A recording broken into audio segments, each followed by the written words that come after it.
Price lord.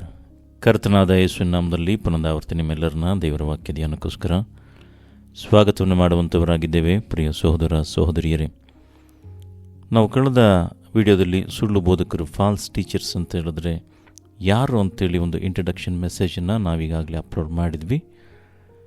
ಅದರ ಮುಂದುವರೆದ ಭಾಗವನ್ನು ನಾವು ಈ ದಿನ ಮುಂದುವರಿಸಲು ಬಯಸುವಂಥವರಾಗಿದ್ದೇವೆ.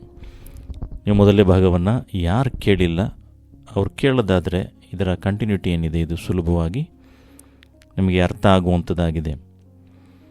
ನಾವು ನೋಡ್ತೇವೆ ಈ ಸುಳ್ಳು ಬೋಧಕರು ಯಾವ ರೀತಿಯಾಗಿ ಸುಳ್ಳು ಬೋಧನೆಯನ್ನು ಮಾಡೋದಕ್ಕೆ ಶುರು ಮಾಡ್ತಾರೆ, ಇಲ್ಲ ಯಾವಾಗ ಸುಳ್ಳು ಬೋಧನೆಯನ್ನು ಮಾಡ್ತಾರೆ ಅಂತ ನೋಡಬೇಕಾದ್ರೆ ಅವರು ಸ್ಟಾರ್ಟಿಂಗೇ ಬಂದ ತಕ್ಷಣವೇ ಅವ್ರ ಸೇವೆಯಲ್ಲಿ ಶುರು ಮಾಡಿದ ತಕ್ಷಣವೇ ಈ ರೀತಿಯಾಗಿ ಸುಳ್ಳು ಬೋಧನೆಗಳನ್ನು ಮಾಡೋದಿಲ್ಲ. ಅವ್ರ ಸೇವೆನ ಒಳ್ಳೆ ರೀತಿಯನ್ನೇ ಒಳ್ಳೆ ಉದ್ದೇಶ ಇಟ್ಕೊಂಡೇ ಪ್ರಾರಂಭ ಮಾಡಿರ್ತಾರೆ. ಆದರೆ ಅವರು ಯಾವಾಗ ಅಹಂಕಾರದಿಂದ ಅಥವಾ ಎಲ್ಲರ ಮೆಚ್ಚುಗೆಗಾಗಿ, ಅಂದರೆ ನಾನು ಬಹಳ ಫೇಮ್ ಆಗಬೇಕು, ನೇಮ್ ಆಗಬೇಕು, ಮತ್ತು ಹೆಚ್ಚು ಹಣ ಮಾಡಬೇಕು, ಮತ್ತು ಈ ಅತಿ ಆಸೆ ಯಾವಾಗ ಅವರಲ್ಲಿ ಬರುತ್ತೆ, ಈ ರೀತಿಯಾದ ಈ ಅನೈತಿಕ ಆಶಯಗಳಿಂದ ಏನಾಗುತ್ತೆ ಅಂತ ಹೇಳಿದ್ರೆ ಅವರು ನಿಧಾನವಾಗಿ ಕ್ರಿಸ್ತನ ಮೇಲಿನ ಪ್ರೀತಿಯನ್ನು ಮತ್ತು ಅವರ ಡೆಡಿಕೇಶನ್ ಏನಿದೆ, ಸಮರ್ಪಣೆ ಏನಿದೆ, ಅದನ್ನು ಅವರು ಕಳ್ಕೊಳ್ತಾರೆ. ಇದು ಕಳ್ಕೊಂಡಾಗ ಏನಾಗುತ್ತೆ, ಕಳ್ಕೊಂಡಾಗ ಅವರು ಒಂದು ವೇಳೆ ಅವರು ಅದಕ್ಕೆ ಪಶ್ಚಾತ್ತಾಪ ಪಟ್ಟು ಅವ್ರು ಹಿಂದಿರುಗಿ ಬಂದರೆ ಅವರ ಜೀವಿತ ಖಂಡಿತವಾಗಿ ದೇವರು ಬದಲಾಯಿಸ್ತಾರೆ. ಆದರೆ ಆ ರೀತಿಯಾಗಿ ಯಾರು ಪಶ್ಚಾತ್ತಾಪ ಪಡೆದಲೇ ಅವರು ಅದನ್ನೇ ಅವರು ಕಂಟಿನ್ಯೂ ಮಾಡ್ತಾರೋ, ಅದನ್ನೇ ಆ ರೀತಿಯಾಗಿರೋ ಜೀವಿತವನ್ನೇ ಅವ್ರು ಕಂಟಿನ್ಯೂ ಮಾಡಬೇಕಾದ್ರೆ ಏನಾಗುತ್ತೆ ಅಂತ ಹೇಳಿದ್ರೆ ಅವ್ರಿಗೆ ಭಕ್ತಿ ಇಲ್ಲದಂತಾಗುತ್ತೆ. ಅಂದರೆ ಅವರ ಭಕ್ತಿಯ ಜೀವಿತ, ದೇವರ ಮೇಲೆ ಭಕ್ತಿ ಇಲ್ಲದಂತಾಗುವಂಥದ್ದಾಗಿದೆ. ಅದು ಮಾತ್ರವಲ್ಲ, ಅವರು ದೇವರ ರಾಜ್ಯದಲ್ಲಿ ತಮ್ಮ ಸ್ಥಳವನ್ನು ಅವರು ಕಳ್ಕೊಳ್ತಾರೆ. ನೋಡಿ, 1 Corinthians chapter 6 verse 9-10 ನೋಡಬೇಕಾದ್ರೆ, 1 ಕೊರಿಂಥ 6ನೇ ಅಧ್ಯಾಯ 9ರಿಂದ 10ನೇ ವಾಕ್ಯವನ್ನು ನೋಡಬೇಕಾದ್ರೆ ದೇವರ ವಾಕ್ಯದಲ್ಲಿ ಬರೆದಿದೆ, ಅನ್ಯಾಯಗಾರರು ದೇವರ ರಾಜ್ಯಕ್ಕೆ ಬಾಧ್ಯರಾಗುವುದಿಲ್ಲ ಎಂಬುದು ನಿಮಗೆ ತಿಳಿಯೋದು. ದೇವರ ವಾಕ್ಯದಲ್ಲಿ ಸ್ಪಷ್ಟವಾಗಿ ಬರೆದಿದೆ.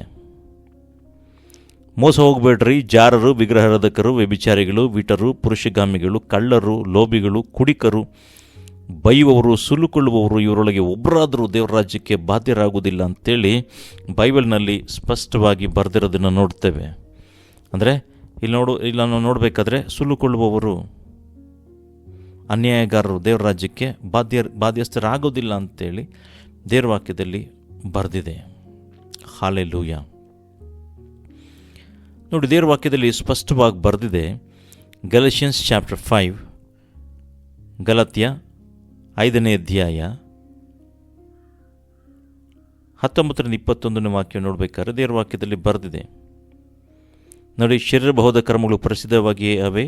ಯಾವುದೆಂದರೆ ಜಾರತ್ವ, ಬಂಡತನ, ನಾಚಿಕೆಗೆಟ್ಟತನ, ವಿಗ್ರಹಾರಾಧನೆ, ಮಾಟ, ಹಗೆತನ, ಜಗಳ, ಹೊಟ್ಟೆ ಕಿಚ್ಚು, ಸಿಟ್ಟು, ಕಕ್ಷಭೇದ, ಮತ್ಸರ, ಕುಡಿಕತನ, ದುಂದೌತಣಗಳು ಇವುಗಳ ವಿಷಯದಲ್ಲಿ ಇಂಥ ಕಾರ್ಯಗಳನ್ನು ನಡೆಸುವವರು ದೇವರ ರಾಜ್ಯಕ್ಕೆ ಬಾಧ್ಯರಾಗುವುದಿಲ್ಲವೆಂದು ನಾನು ಹಿಂದೆ ಹೇಳಿದಂತೆ ಈಗಲೂ ನಿಮ್ಮನ್ನು ಎಚ್ಚರಿಸ್ತೇನೆ ಅಂತೇಳಿ ಅಪೊಸ್ತಲ ಪೌಲನು ಗಲಾತ್ಯರು ಬರೆದ ಪತ್ರಿಕೆಯಲ್ಲಿ ಬರೆಯೋದನ್ನು ನೋಡ್ತೇವೆ. ಅಂದರೆ ಗಲಾತ್ಯ ಸಭೆಗೆ ಬರೀಬೇಕಾದ್ರೆ ಈ ವಾಕ್ಯಗಳನ್ನು ಆತನು ಉಪಯೋಗ ಮಾಡೋದನ್ನು ನಾವು ನೋಡ್ತೇವೆ.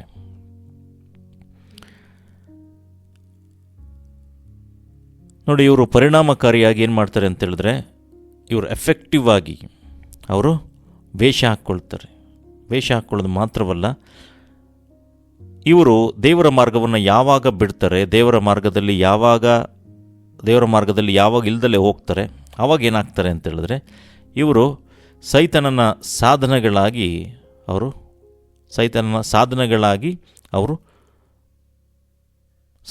ಸಾಧನಗಳಾಗಿ ಸೈತಾನನ ಕೈಲಿ ಉಪಯೋಗುವಂಥ ಸಾಧನಗಳಾಗಿ ಅವ್ರು ಮಾರ್ಪಡ್ತಾರೆ. ಮುಂಚೆ ದೇವರ ಕರಗಳಲ್ಲಿರ್ಬೇಕಾದ್ರೆ ದೇವರ ಕಾರ್ಯಗಳನ್ನು ಮಾಡುವಂಥ ಸಾಧನವಾಗಿ ಮಾರ್ಪಟ್ಟಿದ್ರು. ಅದೇ ಪ್ರಕಾರವಾಗಿ ಅವರು ದೇವರಿಂದ ದೂರ ಹೋದಾಗ, ದೇವರ ಮಾರ್ಗದಲ್ಲಿ ಇಲ್ಲದೆ ಹೋದಾಗ ಸೈತಾನದಿಂದ ಉಪಯೋಗವಾಗುವಂಥ ಸಾಧನವಾಗಿ ಅವರು ಮಾರ್ಪಡುವಂಥವರಾಗಿದ್ದಾರೆ. ನೋಡಿ, 2 ಕೊರಿಂಥಿಯನ್ಸ್ ಚಾಪ್ಟರ್ 11:15 ನೋಡಬೇಕಾದ್ರೆ, 2 ಕೊರಿಂಥ 11ನೇ ಅಧ್ಯಾಯ 15ನೇ ವಾಕ್ಯ ನೋಡಬೇಕಾದ್ರೆ ದೇವರ ವಾಕ್ಯದಲ್ಲಿ ಬರೆದಿದೆ. 2 ಕೊರಿಂಥಿಯನ್ಸ್ ಚಾಪ್ಟರ್ 11:15.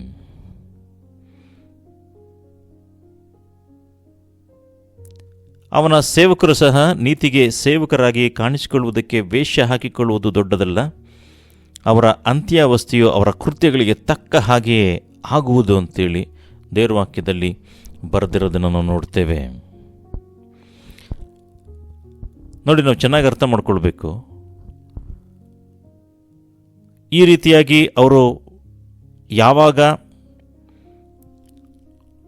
ಸೇವೆಗಳನ್ನು ದೇವರಿಗೋಸ್ಕರ ಮಾಡಬೇಕಾದ್ರೆ ಅವರ ವರ್ಚಸ್ಸು, ಪ್ರಭಾವ ಏನಿದೆ, ಆಮೇಲೆ ಅವರ ಸ್ಥಾನಮಾನಗಳೇನಿದೆ, ಇದೆಲ್ಲ ಅವರು ಒಂದು ಹಂತಕ್ಕೆ ರೀಚ್ ಆಗಿ ಅದಾದ ನಂತರ ಅವರು ಆ ದೇವರ ಮಾರ್ಗದಿಂದ ಅವರು ತಪ್ಪಿ ಹೋಗುವಾಗ ಇದರಿಂದ ಏನಾಗುತ್ತೆ ಅಂತ ನೋಡಬೇಕಾದ್ರೆ ಇದರ ಎಫೆಕ್ಟ್ ಏನಾಗುತ್ತೆ ಗೊತ್ತಾ? ಇದರ ಎಫೆಕ್ಟ್ ಎಲ್ಲಾಗುತ್ತೆ ಅಂತ ಹೇಳಿದ್ರೆ, ಯೇಸುವಿನ ನಾಮಕ್ಕೆ, ಕ್ರಿಸ್ತನ ನಾಮ ಅನುಮಾನಕ್ಕೆ ಒಳಗಾಗುವಂಥದ್ದಾಗಿದೆ ಮತ್ತು ಅಪಮಾನಕ್ಕೆ ಗುರಿಯಾಗುವಂಥದ್ದಾಗಿದೆ. ನೋಡಿ, ಅವರು ಮಿನಿಸ್ಟ್ರಿ ಮಾಡ್ತೀನಿ ಅಂತ ಹೇಳ್ತಾಯಿದ್ರು, ಅವರು ಆ ರೀತಿಯಾಗಿದ್ದರು. ಆದರೆ ಅವರು ಈಗ ಈ ರೀತಿ ಕಾರ್ಯಗಳನ್ನ ಮಾಡ್ತಾರೆ ಅಂತ ಹೇಳಬೇಕಾದ್ರೆ ಅಲ್ಲಿ ಯೇಸುವಿನ ನಾಮ ದೂಷಣೆಗೆ ಒಳಗಾಗೋದನ್ನು, ಅವಮಾನಕ್ಕೆ ಒಳಗಾಗೋದನ್ನು, ಅನುಮಾನಕ್ಕೆ ಒಳಗಾಗೋದನ್ನು ನಾವು ನೋಡುವಂಥವರಾಗಿದ್ದೇವೆ. ನಾವು ಚೆನ್ನಾಗಿ ಅರ್ಥ ಮಾಡ್ಕೊಳ್ಬೇಕು. ಯೇಸು ಸ್ವಾಮಿ ತಮ್ಮ ಶಿಷ್ಯರಿಗೆ ಸುವಾರ್ತೆ ಹೇಳುವಂಥ ಸಂದರ್ಭದಲ್ಲಿ ಅವರು ಬಹಳ ಈ ರೀತಿಯಾಗಿ ದಾರಿ ತಪ್ಪಿಸ್ತಿರುವಂಥ, ಸತ್ಯವನ್ನು ತಿರುಚುತ್ತಿರುವಂಥರ ಬಗ್ಗೆ ಸುಮಾರು 14 ಸಾರಿ ಎಚ್ಚರಿಕೆ ಕೊಡೋದನ್ನು ನೋಡ್ತೇವೆ. ನೀವು ಮತ್ತಾಯ, ಮಾರ್ಕ, ಲೂಕ ನೋಡಬೇಕಾದ್ರೆ ದೇವರ ವಾಕ್ಯದಲ್ಲಿ ಎಚ್ಚರಿಕೆ ಕೊಡೋದನ್ನು ನೋಡ್ತೇವೆ. ಅನೇಕ ಸಂದರ್ಭಗಳಲ್ಲಿ ನೋಡಬೇಕಾದ್ರೆ ನಾವು ಚೆಕ್ ಮಾಡ್ಕೊಳ್ಬೇಕು, ಅವ್ರು ಹೇಳುತ್ತಿರುವಂಥ ಸಂದೇಶ ದೇವರ ವಾಕ್ಯ ಮತ್ತು ನೀತಿಗೆ ಅನುಗುಣವಾಗಿ ಇದೆಯಾ ಇಲ್ವಾ ಅಂತೇಳಿ ಜನಗಳು ಪರೀಕ್ಷೆ ಮಾಡಬೇಕು ಅಂತೇಳಿ ಪ್ರಬೋಧನೆ ಮಾಡೋದನ್ನು ನೋಡ್ತೇವೆ. ನೋಡ್ರಿ, 1 ಥೆಸಲೋನಿಕನ್ಸ್ ಚಾಪ್ಟರ್ 5:21 ನೋಡಬೇಕಾದ್ರೆ, 1 ಥೆಸಲೋನಿಕ 5ನೇ ಅಧ್ಯಾಯ 21ನೇ ವಾಕ್ಯವನ್ನು ನೋಡಬೇಕಾದ್ರೆ ದೇವರ ವಾಕ್ಯದಲ್ಲಿ ಬರೆದಿದೆ, ಆದರೆ ಎಲ್ಲವನ್ನ ಪರಿಶೋಧಿಸಿ ಒಳ್ಳೆಯದನ್ನೇ ಭದ್ರವಾಗಿ ಹಿಡಿದುಕೊಳ್ಳ್ರಿ ಅಂತ ದೇವರ ವಾಕ್ಯದಲ್ಲಿ ಬರೆದಿದೆ. ಅಂದರೆ ಪರಿಶೋಧಿಸಬೇಕು. ಅವ್ರು ಹೇಳ್ತಾ ಇರೋದು ನಿಜನ ಸುಳ್ಳ ಅಂತೇಳಿ ಪರಿಶೋಧಿಸ್ರಿ, ಒಳ್ಳೆಯದನ್ನೇ ಭದ್ರವಾಗಿ ಹಿಡಿದುಕೊಳ್ಳ್ರಿ ಅಂತೇಳಿ ದೇವರ ವಾಕ್ಯದಲ್ಲಿ ಹೇಳೋದನ್ನು ನೋಡ್ತೇವೆ. ನೋಡ್ರಿ, ಸುಳ್ಳು ಪ್ರವಾದಿಗಳು, ಸುಳ್ಳು ಬೋಧಕರುಗಳನ್ನು ನಾವು ಯಾವ ರೀತಿಯಾಗಿ ಕಂಡುಕೊಳ್ಬೋದು, ಇಲ್ಲ ಯಾವ ರೀತಿಯಾಗಿ ಅವ್ರನ್ನ ಈ ರೀತಿಯಾಗಿ ಅವರು ಸುಳ್ಳು ಬೋಧನೆ ಮಾಡ್ತಾರೆ, ಸುಳ್ಳು ಬೋಧಕರಾಗಿದ್ದಾರೆ, ಸುಳ್ಳು ಪ್ರವಾದಿಗಳಾಗಿದ್ದಾರೆ ಅಂತೇಳಿ ಯಾವ ರೀತಿ ಅವ್ರನ್ನ ಚೆಕ್ ಮಾಡ್ಬೋದು, ಇಲ್ಲ ಯಾವ ರೀತಿಯಾಗಿ ಅವ್ರನ್ನ ಐಡೆಂಟಿಫೈ ಮಾಡ್ಬೋದು ಅಂತ ನೋಡಬೇಕಾದ್ರೆ ಮುಖ್ಯವಾಗಿ ನೋಡಬೇಕಾಗಿರುವಂಥದ್ದು ಅವರ ಲೈಫ್ ಸ್ಟೈಲ್, ಅವರ ಪ್ರಾರ್ಥನಾ ಜೀವಿತ ಹೇಗಿದೆ, ಅವರ ಗುಣಲಕ್ಷಣಗಳನ್ನ ನಾವು ಅಬ್ಸರ್ವ್ ಮಾಡಬೇಕು. ಅವ್ರ ಪ್ರಾರ್ಥನಾ ಜೀವಿತ ಯಾವ ರೀತಿಯಾಗಿದೆ, ಅವ್ರ ಪ್ರಾರ್ಥನಾ ಜೀವಿತ ಸರಿಗಿದೆಯಾ, ಇಲ್ಲ ಪ್ರಾರ್ಥನಾ ಜೀವಿತನೇ ಇಲ್ವಾ? ಸೊ ಬಹಳ ಬಹಳ ಮುಖ್ಯ. ಅದು ಮಾತ್ರವಲ್ಲ, ಅವರು ದೇವರಿಗೆ ಹೃದಯಪೂರ್ವಕವಾಗಿ ಅವರು ಶುದ್ಧ ಭಕ್ತಿಯನ್ನು ತೋರಿಸ್ತಾ ಇದ್ದಾರಾ, ಪ್ರಾಮಾಣಿಕರಾಗಿದ್ದಾರಾ, ಅವರು ಪ್ರಾಮಾಣಿಕರಾಗಿದ್ದಾರಾ, ನಿಯತ್ತಾಗಿದ್ದಾರಾ, ಮತ್ತು ಅವರಲ್ಲಿ ನೈತಿಕ ಶಿಸ್ತು ಹೊಂದಿದ್ದಾರಾ, ಮತ್ತು ಪರಿಶುದ್ಧಾತ್ಮನ ಫಲ ಅವರಲ್ಲಿ ಕಂಡು ಬರ್ತಾ ಇದೆಯಾ ಇಲ್ವಾ ಅನ್ನೋದನ್ನು ನಾವು ನೋಡಬೇಕಾದ್ರೆ ಖಂಡಿತವಾಗಿ ಗೊತ್ತಾಗುವಂಥದ್ದಾಗಿದೆ. ನೋಡ್ರಿ, ನಾವು ಚೆನ್ನಾಗಿ ಅರ್ಥ ಮಾಡ್ಕೊಳ್ಬೇಕು.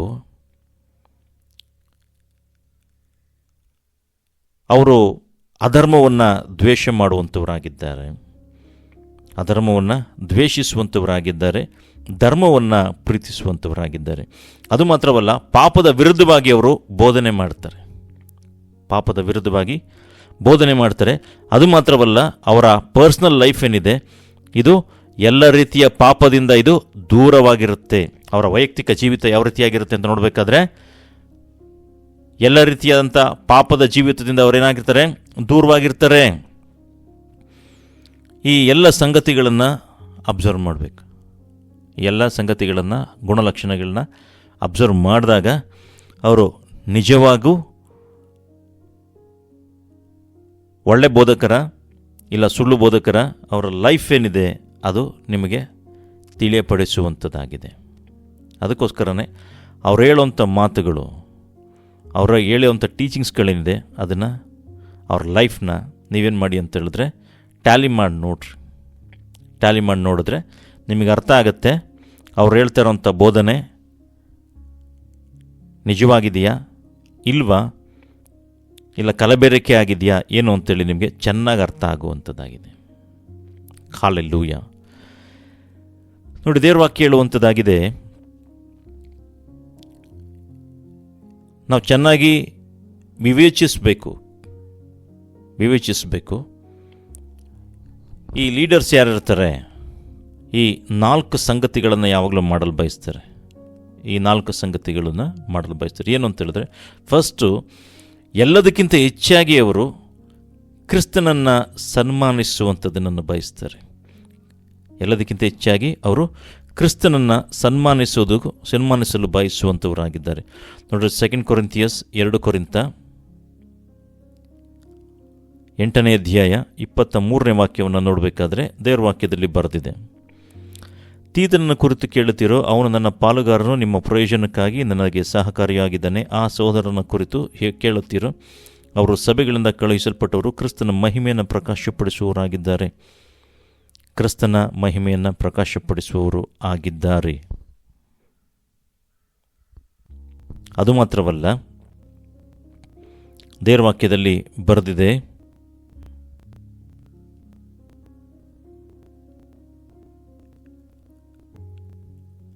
ಸಭೆಯ ಆತ್ಮಿಕ ಅಭಿವೃದ್ಧಿಯನ್ನು ಅವರು ಬಯಸುವಂಥವರಾಗಿದ್ದಾರೆ. ನೋಡ್ರಿ, ಸಭೆಯನ್ನು ಆತ್ಮಿಕ ಅಭಿವೃದ್ಧಿಗೆ, ನೋಡ್ರಿ, ಶಾರೀರಿಕ ಅಭಿವೃದ್ಧಿ ಮತ್ತು ಬೇರೆ ವಿಷಯದ ಅಭಿವೃದ್ಧಿ ಅಲ್ಲ ಅಲ್ಲಿ ಬರೆದಿರುವಂಥದ್ದು. ಮುಖ್ಯವಾಗಿ ಅವರು ಗಮನ ಕೊಡುವಂಥದ್ದು ಏನಿದೆ, ಈ ಲೀಡರ್ಸ್ಗಳು ಪ್ರಾಮಾಣಿಕವಾಗಿ ಅವರು ನಿಜವಾಗಿ ಕ್ರಿಸ್ತನ ಉಪದೇಶಕರು, ಬೋಧಕರಾಗಿದ್ದಾರೆ, ಕ್ರಿಸ್ತನ ಹಿಂಬಾಲಿಸಿ ನಡೀತಾ ಇದ್ದಾರೆ ಅಂತ ನೋಡಬೇಕಾದ್ರೆ, ಯಾರು ಅಂತ ನೋಡಬೇಕಾದ್ರೆ ಅವರು ಮೊದಲನೇದಾಗಿ ಕ್ರಿಸ್ತನನ್ನು ಹೆಚ್ಚಾಗಿ ಸನ್ಮಾನಿಸುವಂಥವರಾಗಿರ್ತಾರೆ. ಎರಡನೇದಾಗಿ ಸಭೆಯ ಆತ್ಮಿಕ ಅಭಿವೃದ್ಧಿ, ಫಸ್ಟ್ ಪ್ರಿಫರೆನ್ಸ್, ಆತ್ಮಿಕ ಅಭಿವೃದ್ಧಿಯನ್ನು ಬಯಸುವಂಥವರಾಗಿದ್ದಾರೆ. ಮತ್ತು ಪರಿಶುದ್ಧತೆಗೆ ಅವರು ನಡೆಸುವಂಥವರಾಗಿದ್ದಾರೆ. ಅಂದರೆ ನೈತಿಕ ಪವಿತ್ರತೆ, ಹೋಲಿನೆಸ್, ಕೆಟ್ಟದರಿಂದ ಪ್ರತ್ಯೇಕಿಸುವಿಕೆ ಮತ್ತು ದೇವರ ಭಯಭಕ್ತಿಗೆ ಅವರು ನಡೆಸುವಂಥವರಾಗಿದ್ದಾರೆ. ಹಲ್ಲೆಲೂಯಾ. ಮೂರದಾಗಿ ನೋಡಬೇಕಾದ್ರೆ, ಅವರು ಆತ್ಮಿಕವಾಗಿ ದಾರಿ ತಪ್ಪಿ ಯಾರು ಹೋಗಿತ್ತು ಅಂತ ಹೇಳಿದ್ರೆ ಅವರು ಕ್ಷಮಾಪಣೆಯನ್ನು ಕೇಳ್ಕೊಳ್ಳೋದಾದರೆ,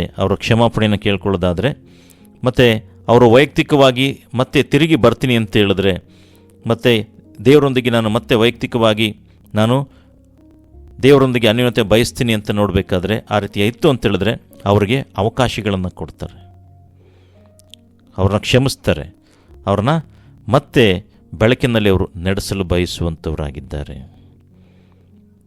ಅದು ಮಾತ್ರವಲ್ಲದೆ ಹೊಸ ಒಡಂಬಡಿಕೆಯಲ್ಲಿರುವಂಥ ಯೇಸುಸ್ವಾಮಿ ಪ್ರಕಟಿಸಿರುವಂಥ ಸಂದೇಶಗಳಿರ್ಬೋದು, ಪ್ರಕಟಣೆಗಳಿರ್ಬೋದು, ಅದನ್ನು ಅವ್ರು ಸಾರ್ತಾರೆ ಮತ್ತು ಅದನ್ನು ಸಮರ್ಥಿಸ್ತಾರೆ. ಅಂದರೆ ಎಸ್, ಇಟ್ ಈಸ್ ಟ್ರೂ, ಸಮರ್ಥನೆಯಲ್ಲಿ ಅವರು ನಡೆಸುವಂಥವರಾಗಿದ್ದಾರೆ. ಹಲ್ಲೆಲೂಯಾ. ನೋಡಿ, ಅವರ ಜೀವಿತ ಮತ್ತು ಸಂದೇಶ ಏನಿದೆ, ಇದು ಅವರ ಜೀವಿತ ಮತ್ತು ಸಂದೇಶ ಏನಿದೆ ಇದು ಬಹಳ ಬಹಳ ಮುಖ್ಯ. ಅವರ ಗುಣ ಮತ್ತು ನಡತೆ ಏನಿದೆ ಅದು ಸಹ ಬಹಳ ಮುಖ್ಯವಾಗಿರುವಂಥದ್ದಾಗಿದೆ. ಸತ್ಯವನ್ನು ಅಡಗಿಸಿಡಬಾರ್ದು, ಜನಗಳನ್ನು ಗೊಂದಲಗೊಳಿಸಬಾರ್ದು, ಸಭೆಯಲ್ಲಿ ವಿಭಜನೆಯನ್ನು ತರಬಾರ್ದು. ಸೊ ಯೇಸುಸ್ವಾಮಿ ಬೋಧಿಸಿರುವಂಥ ಬೋಧನೆ ಏನಿದೆ, ಬೋಧನೆ ಏನಿದೆ ಅದು ಯಾವಾಗಲೂ ಸಮಾಧಾನಕ್ಕೆ ನಡೆಸುವಂಥದ್ದಾಗಿದೆ. ಎಸ್ ಸ್ವಾಮಿ, ಯಾವುದೇ ರೀತಿಯಾದ ಸತ್ಯವನ್ನು ಅವರು ಮುಚ್ಚಿಡಲಿಲ್ಲ. ಸತ್ಯವನ್ನು ಸತ್ಯದ ಹಾಗೆ ಬೋಧಿಸಿದ್ರು. ಸತ್ಯವನ್ನು ತಿಳಿರಿ, ಸತ್ಯ ನಿಮ್ಮನ್ನು ಬಿಡುಗಡೆ ಮಾಡುತ್ತೆ ಅಂತಲೇ ಬೋಧನೆ ಮಾಡಿದ. ಹಾಗಾಗಿ ಸತ್ಯವನ್ನು ಮುಚ್ಚಿಡಬಾರ್ದು, ಸತ್ಯವನ್ನು ಮುಚ್ಚಿಡುವವರಾಗಿರಬಾರ್ದು. ಸತ್ಯ ಏನಿದೆ ಅದನ್ನು ಸತ್ಯದ ರೀತಿಯಲ್ಲಿ, ಸತ್ಯವನ್ನು ಸತ್ಯದ ಹಾಗೆಯೇ ಅವರು ಬೋಧನೆ ಮಾಡಬೇಕು. ಸತ್ಯದ ರೀತಿಯಲ್ಲ, ಸತ್ಯದ ಹಾಗೆ ಹೇಗಿದೆ ಹಾಗೆಯೇ ಬೋಧನೆ ಮಾಡಬೇಕು. ಹಲ್ಲೆಲೂಯಾ. ಕಡೆದಾಗಿ ನೋಡಬೇಕಾದ್ರೆ ಅವರ ಪ್ರಾಮಾಣಿಕತೆ ಹಣದ ವಿಷಯಗಳಲ್ಲಿರ್ಬೋದು. ಹಣದ ವಿಷಯಗಳಲ್ಲಿ ಅವರ ಪ್ರಾಮಾಣಿಕತೆ ಯಾವ ರೀತಿಯಾಗಿದೆ? ಅವರು ಸ್ವಂತ ಖರ್ಚಿಗಾಗಿ ಹಣವನ್ನು ಹೆಚ್ಚಾಗಿ ಉಪಯೋಗ ಮಾಡ್ತಾ ಇದ್ದಾರಾ, ಇಲ್ಲ ದೇವರ ಕಾರ್ಯಗಳಿಗೋಸ್ಕರ, ದೇವರ ಮಾರ್ಗದಲ್ಲಿ ದೇವರಿಗೋಸ್ಕರ, ದೇವರ ಕಾರ್ಯಗಳಿಗೋಸ್ಕರ ಹಣವನ್ನು ಹೆಚ್ಚಾಗಿ ಉಪಯೋಗ ಮಾಡ್ತಾ ಇದ್ದಾರಾ? ಅದು ಸಹ ಬಹಳ ಮುಖ್ಯವಾಗಿರುವಂಥದ್ದಾಗಿದೆ. ಸೊ ಅವ್ರಿಗಷ್ಟಕ್ಕೆ ಹಣವನ್ನು ಉಪಯೋಗ ಮಾಡುವಂಥ ಕಾರ್ಯಗಳು ಇರಬಾರ್ದು. ಈಗ ನೋಡ್ರಿ, ಅನ್ನೋದು ಅಂತ ಅಲ್ಲ, ಅವರು ದೇವರ ರಾಜ್ಯಕ್ಕೆ ಹೆಚ್ಚಾಗಿ ಉಪಯೋಗ ಮಾಡುವಂಥವರಾಗಿರಬೇಕು. ದೇವರ ರಾಜ್ಯಕ್ಕೆ ಹೆಚ್ಚಾಗಿ ಪ್ರಾಮುಖ್ಯತೆಯನ್ನು ಕೊಡುವಂಥವರಾಗಿರಬೇಕು.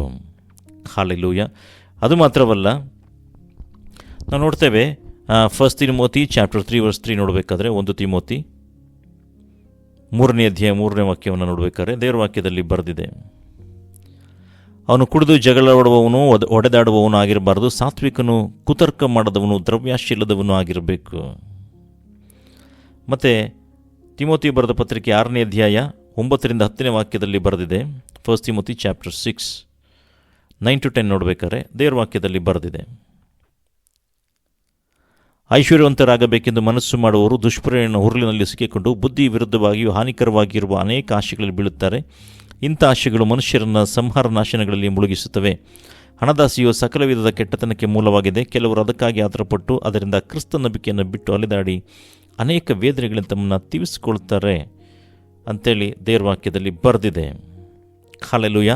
ಎಲೆ ದೇವರ ಮನುಷ್ಯ, ನೀನಾದರೂ ಇವುಗಳಿಗೆ ದೂರವಾಗಿರು. ನೀತಿ, ಭಕ್ತಿ, ನಂಬಿಕೆ, ಪ್ರೀತಿ, ಸ್ಥಿರಚಿತ್ತ, ಸಾತ್ವಿಕತ್ವ ಇವುಗಳನ್ನು ಸಂಪಾದಿಸುವುದಕ್ಕೆ ಪ್ರಯಾಸ ಪಡು ಅಂತೇಳಿ ದೇವರ ವಾಕ್ಯದಲ್ಲಿ ಬರೆದಿರೋದನ್ನು ನೋಡ್ತೇವೆ. ಹಲ್ಲೆಲೂಯಾ. ಹಾಗಾಗಿ ನಾವು ಚೆನ್ನಾಗಿ ಅರ್ಥ ಮಾಡ್ಕೊಳ್ಬೇಕು. ಸೊ ಯಾವುದಕ್ಕೆ ಹೆಚ್ಚಿನ ಮಾನ್ಯತೆಯನ್ನು, ಮೌಲ್ಯವನ್ನು ಕೊಡ್ತಾ ಇದ್ದಾರೆ, ಹೆಚ್ಚಾಗಿ ಮಾನ್ಯತೆಯನ್ನು, ಮೌಲ್ಯವನ್ನು ಕೊಡ್ತಾ ಇದ್ದಾರೆ ಅಂತೇಳಿ ಅರ್ಥ ಮಾಡ್ಕೊಳ್ಬೇಕು. ಹಲ್ಲೆಲೂಯಾ. ಹಾಗಾಗಿ ಈ ಸುಳ್ಳು ಬೋಧಕರು ಯಾರು, ಸುಳ್ಳು ಬೋಧಕರ ಜೀವನ ಶೈಲಿ ಯಾವ ರೀತಿಯಾಗಿದೆ, ಸುಳ್ಳು ಬೋಧಕರು ಯಾವ ರೀತಿ ಆಗ್ತಾರೆ, ನಾವು ಯಾವ ರೀತಿ ಕಂಡುಕೊಳ್ಬೋದು, ಇದೆಲ್ಲವನ್ನು ದೇವರ ವಾಕ್ಯದ ಆಧಾರದಲ್ಲಿ ನಾವು ನಿಮ್ಮೊಂದಿಗೆ ಸಂದೇಶವನ್ನು ಹಂಚಿಕೊಂಡಿದ್ದೇವೆ. ಪ್ರಿಯ ಸಹೋದರ ಸಹೋದರಿಯರೇ, ಈ ವಾಕ್ಯಗಳನ್ನು ನೀವು ಸಹ ಈ ರೆಫರೆನ್ಸ್ ಏನು ಕೊಟ್ಟಿದ್ದೀವಿ ಇದೆಲ್ಲ ನೀವು ಚೆಕ್ ಮಾಡ್ತು ಅಂತ ಹೇಳಿದ್ರೆ ನಿಮಗೆ ಕ್ಲೀನಾಗಿ ಅರ್ಥ ಆಗುತ್ತೆ. ನೀವೊಂದು ಸರಿ ಓದಿದ್ರೆ ನಿಮಗಿನ್ನೂ ಹೆಚ್ಚಿನ ಅರ್ಥ ಆಗುವಂಥದ್ದಾಗಿದೆ. ಸೊ ಇದನ್ನು ನಾವು ಕಂಡುಕೊಳ್ಬೇಕಾದ್ರೆ ಸುಳ್ಳು ಬೋಧಕರು ಯಾರು, ಸುಳ್ಳು ಬೋಧಕರು ಯಾವ ರೀತಿ ಆಗ್ತಾರೆ, ಸುಳ್ಳು ಬೋಧಕರು ಯಾವ ರೀತಿಯಾಗಿ ಇರುತ್ತೆ, ನಾವು ಇದನ್ನು ಅರ್ಥ ಮಾಡ್ಕೊಳ್ಬೇಕು. ನೋಡ್ರಿ, ಯಾವ ಬೋಧನೆಗಳಲ್ಲಿ ಪಾಪವನ್ನು ಕುರಿತು, ಪಶ್ಚಾತ್ತಾಪವನ್ನು ಕುರಿತು, ಯೇಸುವನ್ನು ಕುರಿತು, ಯೇಸುವಿನ ಬರೋಣವನ್ನು ಕುರಿತು ಯಾವ ಸಂದೇಶಗಳು ಈ ರೀತಿಯಾಗಿರಲ್ವೋ, ಯಾವ ಸಂದೇಶದಲ್ಲಿ ಪಾಪವನ್ನು ಯಾರು ಪಾಪವನ್ನು ಕುರಿತು ಮಾತನಾಡೋದಿಲ್ವೋ, ಯಾರು ಪರಿಶುದ್ಧತೆಯನ್ನು ಕುರಿತು ಮಾತನಾಡೋದಿಲ್ವೋ, ಯಾರು ಪಶ್ಚಾತ್ತಾಪವನ್ನು ಕುರಿತು ಮಾತನಾಡೋದಿಲ್ವೋ, ಯಾರು ರಕ್ಷಣೆಯನ್ನು ಕುರಿತು ಮಾತನಾಡೋದಿಲ್ವೋ, ಇಂಥ ಇದೇನಿದೆ ಇದನ್ನು ಬಿಟ್ಟು ಕೇವಲ ಒಂದೇ ಪಾಯಿಂಟ್, ಒಂದೇ ವಿಷಯಗಳನ್ನು, ಕೇವಲ ಆಶೀರ್ವಾದ ಅಂತ ಹೇಳಿದ್ರೆ ಆಶೀರ್ವಾದಗಳನ್ನೇ ಕುರಿತು ಮಾತನಾಡುವಂಥದ್ದು, ಮನುಷ್ಯರನ್ನು ದೇವರ ಕಡೆಗೆ ನಡೆಸದೇ ಇರುವಂಥ ಸಂದೇಶಗಳು, ಬರೀ ಆ ಸಂದೇಶಗಳೇ ಇತ್ತು ಅಂತ ಹೇಳಿದ್ರೆ ಖಂಡಿತವಾಗಿ ನೀವು ಎಚ್ಚರಿಕೆಯುಳ್ಳವರಾಗಿರಬೇಕು. ಪ್ರಿಯ ಸಹೋದರ ಸಹೋದರಿಯರೇ, ಚೆನ್ನಾಗಿ ಅರ್ಥ ಮಾಡ್ಕೊಳ್ಬೇಕು. ಬೇಸಿಕ್ ಏನು ಅಂತ ಹೇಳಿದ್ರೆ, ಕ್ರಿಸ್ತಿಯ ಜೀವಿತಕ್ಕೆ ಅವನು ಕ್ರಿಸ್ತನ ಜೀವಿತವನ್ನು ಮಾಡಬೇಕು ಅಂತ ಹೇಳಿದ್ರೆ ಮೊಟ್ಟ ಮೊದಲದಾಗಿ ಬರದೆ ಪಶ್ಚಾತ್ತಾಪ, ರಿಪೆಂಟೆನ್ಸ್ ಬೇಕೇ ಬೇಕು. ಬಾರ್ನ್ ಅಗೇನ್ ಎಕ್ಸ್ಪೀರಿಯನ್ಸ್ ಆಗಲೇಬೇಕು. ಬಾರ್ನ್ ಅಗೇನ್ ಎಕ್ಸ್ಪೀರಿಯನ್ಸ್ ಆಗಲೇಬೇಕು. ಸೊ ಈ ಸಂದೇಶಗಳನ್ನು ನಾವು ಈಗಾಗಲೇ ಹೇಳಿದ್ದೇವೆ, ಅದಕ್ಕೆ ನಾವು ಅಲ್ಲಿಗೆ ಹೋಗೋದಿಲ್ಲ. ಪ್ರಿಯ ಸೋದರ ಸೋದರಿಯರೇ, ನಮ್ಮ ಚಾನಲ್ನ ಇನ್ನೂ ಯಾರೆಲ್ಲ ನಮ್ಮ ಚಾನಲ್ನ ಯಾರೆಲ್ಲ ಸಬ್ಸ್ಕ್ರೈಬ್ ಮಾಡ್ಕೊಂಡಿಲ್ಲ, ಪ್ರಿಯ ಸೋದರ ಸೋದರಿಯರೇ, ನಮ್ಮ ಚಾನಲ್ನ ಇನ್ನೂ ಯಾರೆಲ್ಲ ಸಬ್ಸ್ಕ್ರೈಬ್ ಮಾಡ್ಕೊಂಡಿಲ್ಲ ಅವರು ಸಬ್ಸ್ಕ್ರೈಬ್ ಮಾಡ್ಕೊಳ್ಳಿ ಅಂತ ಕೇಳ್ಕೊಳ್ತಾ ಇದ್ದೇವೆ. ಯಾಕಂತೇಳಿದ್ರೆ ಬರುವಂಥ ಸಂದೇಶಗಳ ಅಪ್ಡೇಟ್ಗಳು ನಿಮಗೆ ದೊರೆಯುವಂಥದ್ದಾಗಿದೆ. ನಾವು ಹಿಂದೆ ಹೇಳಿದಂಥ ಎಲ್ಲ ಸಂದೇಶಗಳನ್ನು, ಅದರ ಲಿಂಕ್ಗಳನ್ನು ನಾವು ಡಿಸ್ಕ್ರಿಪ್ಷನ್ ಬಾಕ್ಸಲ್ಲಿ ಹಾಕಿರ್ತೀವಿ. ನೀವು ಲಿಂಕ್ಗಳನ್ನು ಕ್ಲಿಕ್ ಮಾಡೋದ್ರ ಮುಖಾಂತರವಾಗಿ ನೇರವಾಗಿ ಸಂದೇಶಗಳನ್ನು ಕೇಳ್ಬೋದಾಗಿದೆ. ದೇವರು ಈ ವಾಕ್ಯಗಳ ಮುಖಾಂತರವಾಗಿ ನಿಮ್ಮನ್ನು ಆಶೀರ್ವಾದ ಮಾಡಲಿ. God bless you.